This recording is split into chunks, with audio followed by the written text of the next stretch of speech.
Bonjour et merci de nous retrouver pour la suite de notre émission consacrée à la nature de Bouddha. La semaine dernière, nous avons commencé à vous parler de ce thème qui résonne comme une merveilleuse nouvelle. Tous les êtres sont des Bouddhas. L'affirmation est extraite du traité qui montre la nature de Bouddha, écrit il y a 750 ans par le troisième Karmapa de la lignée Kagyu. Si les grands principes liés à la nature de Bouddha sont simples à saisir, la compréhension intellectuelle n'est pourtant pas suffisante. C'est ce que nous allons voir aujourd'hui avec notre invité Sandy Hinzelin. En nous arrêtant sur quelques-unes des 51 stances du traité, nous verrons, grâce aux images données et à la méthode esquissée, comment le texte donne à voir cette vérité qui peut apporter bienfaits et spiritualité dans notre monde moderne. Sandy Hinzelin, bonjour. Bonjour. Alors je rappelle que vous êtes chercheur et docteur en philosophie. Votre thèse de doctorat a d'ailleurs porté sur le sujet le traité qui montre la nature de Bouddha. Vous avez enseigné la philosophie orientale et occidentale à l'université de Clermont-Ferrand. Et puis vous êtes aussi professeur de yoga tibétain. Oui. Alors nous allons donc nous arrêter maintenant sur le traité en lui-même. Il est composé de 51 stances. Est-ce que vous pouvez nous donner un petit peu le sens de sa construction ? Oui. Donc effectivement, 51 stances. Donc dans une première partie, le troisième Karmapa affirme que tous les êtres sont des Bouddhas et il explique qu'est-ce que ça veut dire, enfin quelle est cette réalité fondamentale, quelle est cette nature fondamentale que nous avons tous. Dans une deuxième partie, il consacre quelques stances à la conscience ordinaire, donc cette conscience qui n'a pas reconnu ce qu'elle est véritablement. Qu'est-ce que c'est que cette conscience ordinaire ? Qu'est-ce qui la caractérise ? Et ensuite, le reste du traité est consacré à la bouddhéité, à la perception d'un être éveillé. La conscience éveillée, donc. La conscience éveillée, la sagesse, l'amour. Alors on va s'attacher un petit peu aux stances du texte, Oui. Peut-être partir de l'une d'entre elles, la stance numéro 3, qui est l'exposition du message « Tous les êtres sont des Bouddhas ». Effectivement. Je vous propose de la lire. Donc stance 3, c'est une citation du Tantra d'Evajra. Les êtres ordinaires ne sont rien d'autre que des Bouddhas, mais ils sont obscurcis par des souillures adventices. Si elles sont purifiées, c'est la bouddhéité. Cela a été écrit dans un tantra. Donc effectivement, dans cette stance, on a le message essentiel du traité. Donc tous les êtres ordinaires ne sont rien d'autre que des Bouddhas. Pourquoi on ne le voit pas ? Parce qu'il y a des souillures. Et la bonne nouvelle, c'est qu'elles sont adventices, ça veut dire qu'elles ne sont pas figées pour toujours. Ce ne sont que des constructions. On parle aussi de voile. Une des images les plus souvent employées aussi, c'est celle des nuages. Voilà, c'est comme si on avait tous un soleil en nous, mais il y a des nuages qui le recouvrent. Mais une fois qu'on chasse les nuages, le soleil est toujours là, il ne disparaît pas.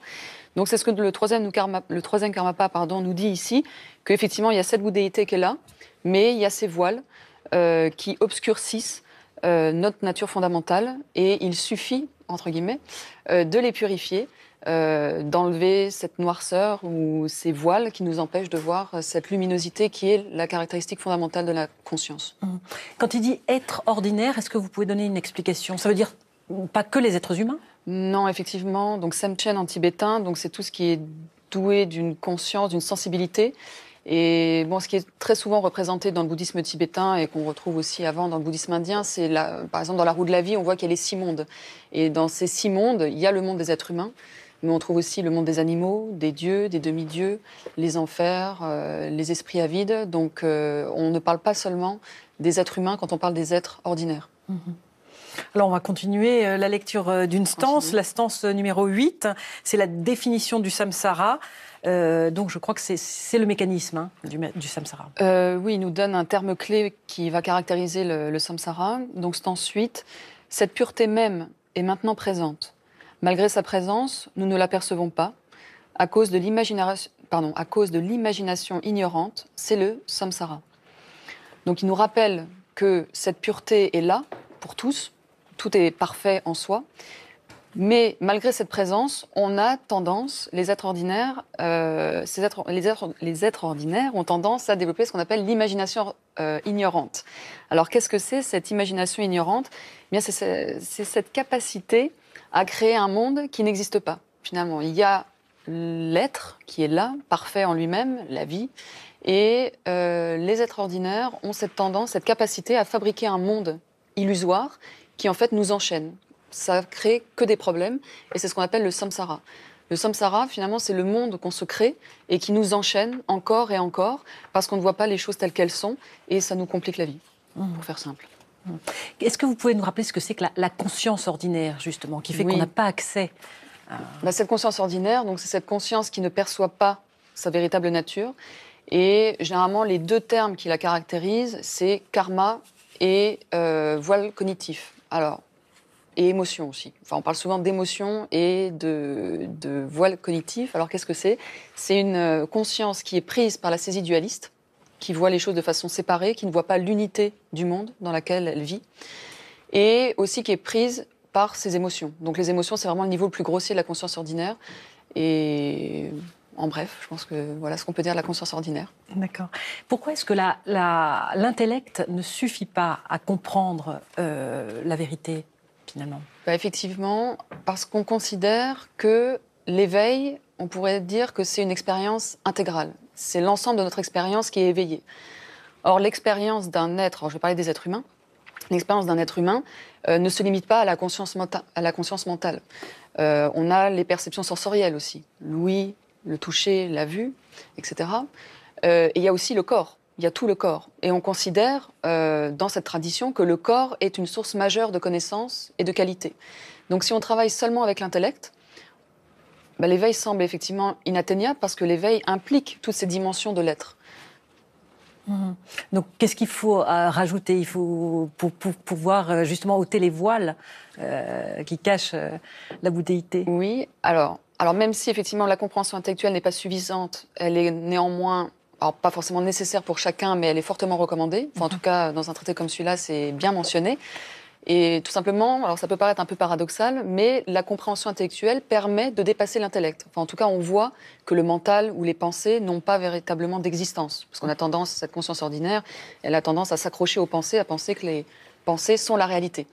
Donc le fait de réfléchir à la nature de la pensée, au langage, on se rend compte qu'il n'y a pas de vrai fondement, il n'y a pas un véritable fondement à tout cela, et ça permet déjà de d'ébranler un peu notre façon de percevoir qui n'est pas forcément la plus satisfaisante. Après, c'est tout le travail sur le corps, parce qu'on parle d'un corps physique, mais il y a aussi le corps subtil, donc il y a beaucoup de techniques d'ordre corporel qui peuvent être mises en place justement pour se réapproprier le corps et découvrir les différentes capacités qui sont propres au corps. Alors on va continuer un petit peu de goûter à ce texte avec la lecture de la stance 13 qui parle justement du reflet des rayons de la Lune. Oui, stance 13, donc là le Karmapa commence à montrer l'essence de la bouddhéité. Tous les phénomènes ne sont ni vrais ni trompeurs. Les érudits affirment qu'ils sont comparables au reflet de la Lune sur l'eau. Cette conscience naturelle est appelée Dharmadhatu ou cœur des victorieux. Les êtres nobles ne l'améliorent pas. Les êtres ordinaires ne la détériorent pas. Bien qu'elle soit exprimée inévitablement par différents termes conventionnels, son sens n'est pas compris par des expressions. Là, on commence à vraiment rentrer dans le dur. C'est vraiment très profond, donc on va essayer de faire simple. Reflet la Lune sur l'eau, moi, la première chose qui me vient à l'esprit quand je lis ça, c'est déjà de nous rappeler que les phénomènes ne sont pas si matériel, concret, tangible qu'on pourrait le penser. C'est vrai, quand on regarde le monde autour de soi, on a l'impression que c'est externe à nous-mêmes, qu'on n'a pas d'emprise dessus, et ça nous paraît exister en soi. Alors que là, c'est nous rappeler que non, c'est peut-être un peu plus souple, un peu plus flexible que ce qu'on pense. Ensuite, les êtres nobles ne l'améliorent pas, les êtres ordinaires ne la détériorent pas. C'est pour dire que tout est déjà là, donc il n'y a rien à faire, il n'y a rien à construire, il y a juste à dévoiler, à purifier. Et les choses sont déjà là, il n'y a pas quelqu'un qui va faire mieux ou quelqu'un qui va venir détruire. Et ensuite, ça c'est bien sûr très important, il nous dit qu'on peut parler de la bouddhéité, on peut parler de l'éveil, on peut parler de l'être, mais ce ne sera que des désignations conventionnelles. Autrement dit, on ne peut pas dire véritablement ce que c'est, parce que là on est vraiment au niveau du vécu.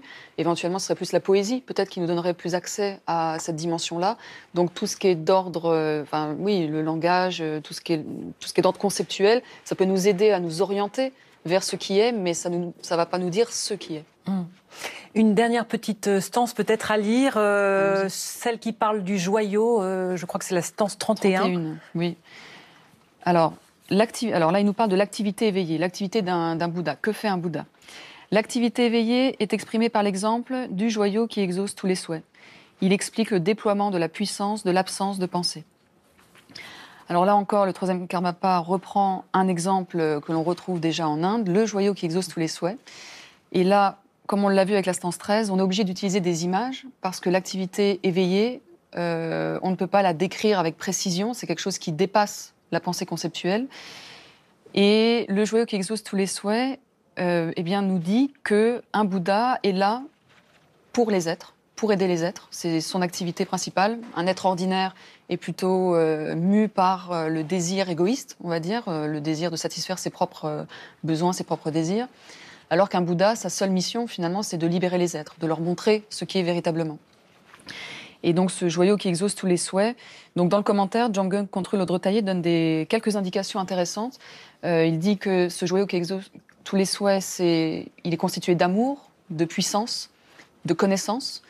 Et il s'adresse, alors, à tous les êtres. Bien sûr, tous les êtres peuvent être en contact avec ce joyau qui exauce tous les souhaits, avec ces Bouddhas qui nous permettent de nous faire grandir, de nous éveiller.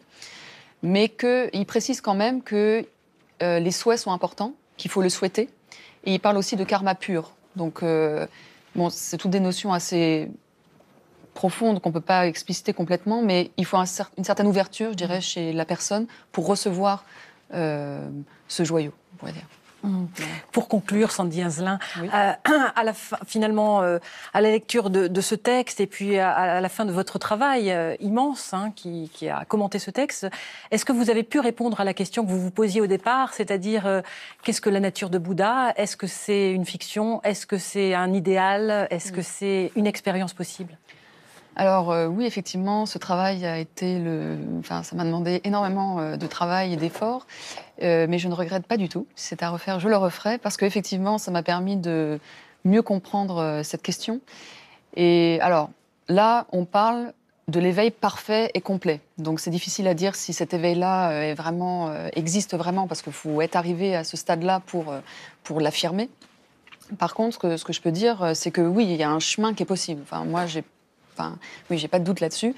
Et d'ailleurs, aujourd'hui, quand on voit l'engouement qu'il y a autour de la méditation, ça montre bien qu'il y a quand même un effet. Et d'ailleurs, dans ce traité, donc, qui est séparé en 3 tours de roue, ça montre le cheminement de la conscience du stade ordinaire au stade éveillé. Le premier tour de roue, c'est aujourd'hui ce qu'on appellerait la pleine conscience. On entend parler beaucoup de pleine conscience aujourd'hui, donc c'est ce qui est décrit aussi dans ce traité à un moment donné. Donc on voit bien qu'il y a quelque chose qui est possible. C'est pas une fiction. Après, ce qui est dit aussi dans ce traité, c'est qu'on peut aller plus loin que la méditation telle qu'on a tendance à la comprendre aujourd'hui. Je parle en général.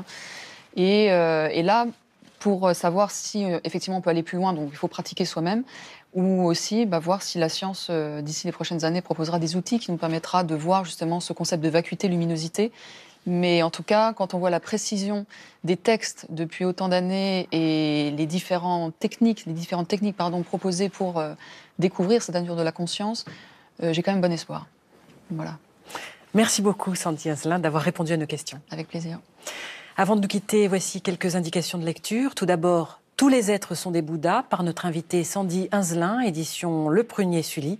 En plus de la traduction du tibétain au français de ce célèbre texte et de l'un de ses principaux commentaires, Sandy Hinzelin explique comment comprendre la nature de Bouddha par une approche phénoménologique et contemporaine. L'ondée de sagesse, chant de la lignée Kagyu, paru chez Claire Lumière, série Tsadra. On peut ici découvrir notamment la vie et l'œuvre de Kongtrul Lodrö Tayé, dont nous vous avons parlé durant ces émissions, pour avoir commenté au XIXe siècle chacune des 51 stances du traité qui montrent la nature de Bouddha. Et puis Le Vagabond de l'éveil, la vie et les enseignements de Patrul Rinpoché par Mathieu Ricard, édition Padmakara.